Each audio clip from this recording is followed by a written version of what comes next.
끌어내린 한 요인으로 파월 의장의 연설이 꼽힙니다. 자세한 내용 살펴보고 시장에 미칠 의미까지 뉴욕 현지 연결해 짚어보죠. 김종학 특파원, 오늘 파월 의장의 발언 월가에서는 어떻게 보고 있습니까? 네, 이번 발언은 완전 예상 밖의 발언이다라는 평가들이 나오고 있습니다. 물가에 조금 더 초점을 두면서 시장의 긴장 수위가 높아지고 있습니다. 도널드 트럼프 대통령의 관세 발언이 잠잠해진 사이에 연준이 시장을 흔드는 격입니다. 오늘 시카고 경제클럽에서 연사로 나선 제롬 파월 의장은 관세 불확실성이 인플레이션 우려를 키울 가능성을 경계하면서 당초 시장의 기대와 벗어난 발언들을 쏟아냈습니다. 라구람 라잔 전 인도 중앙은행 총재와의 대담에서 주식시장 변동성과 함께 일각에서 연준이 시장 급락 시 개입할 것이냐는 기대, 즉 파월 풋에 대해서 물었는데 그것이 아니다라면서 현재 시장은 높은 무역 불확실성으로 나타난 것일 뿐이고 질서 정연한 흐름을 보이고 있다. 문제가 없다고 말했습니다. 파월 의장은 미국 경제가 여전히 견고하지만 1분기 성장률은 작년보다 둔화한 것 같다고도 말을 했습니다. 오늘 애틀랜타 연은이 집계한 미국 재고 등을 반영한 실시간 1분기 전망치는 마이너스 2.2%까지 내려가 있습니다.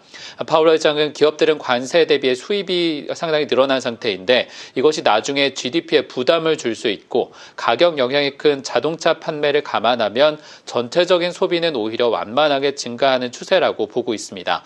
파월 의장은 도널드 트럼프 행정부의 관세 정책에 대한 뚜렷한 경계감도 드러냈습니다. 이날 회담에서 무역 정책과 이민, 재정, 규제 등 4가지 영역에서 중대한 변화가 나타나고 있다면서 이번 관세 규모가 연준이 상정한 최악의 시나리오를 넘어섰다고 말을 했습니다.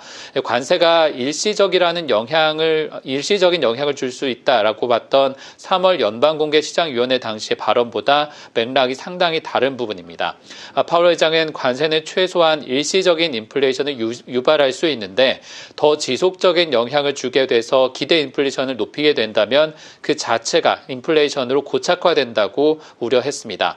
마치 지난 세탁기 관세와 마찬가지로 관세에 들어있지 않은 품목들의 가격이 함께 오르면서 이번 관세 영향이 보다 광범위하게 일어날 수 있다는 겁니다. 지난주 트럼프 대통령이 관세 완화 가능성을 언급한 자동차 분야에 대해서도 공급망을 방해받을 가능성이 크고 물가 상승 압력은 이로 인해 수년간 이어질 수 있다고 우려하고 있습니다. 연방정부의 재정적자 문제나 연준의 독립성 등 그간 하던 발언에선 크게 달라지지 않았지만 시장이 기대하던 어떠한 발언도 오늘 나오지 않았습니다. 시장에서 우려하던 대로 파월 의장이 물가 안정과 고용 극대화 등 2가지 목표가 상충한다는 고충을 털어놓기는 했는데 한편으로는 장기 기대 인플레이션으로 이어지지 않도록 확실히 하겠다라고 말을 하면서 물가에 더 비중을 두고 있는 것으로 풀이됩니다. JP모건의 마이클 페로리 수석 이코노미스트도 관세로 인한 영향, 즉 물가 안정이 가장 중요한 목표라는 점을 이번에 강조했다면서 한편으로 성장 둔화의 선을 확실히 긋고 있다고 평가를 했습니다. 다만 이날 파월 의장의 발언은 관세로 인한 인플레이션 효과가 단기적일 경우에는 경기 침체 리스크를 더 크게 반영한다라고 봤었던 크리스토퍼 월러 이사의 발언과는 배치됩니다. 연준 내 이견이 있다는 얘기로도 볼 수 있는 부분입니다. 파월 의장의 발언에도 현재 시카고 상품거래소의 패드워치 기준 5월 연방공개시장위원회의 전망은 동결 가능성이 83%, 6월부터 3차례 이상 인하할 가능성을 시장은 여전히 기대하고 있습니다. 지금까지 뉴욕에서 전해드렸습니다.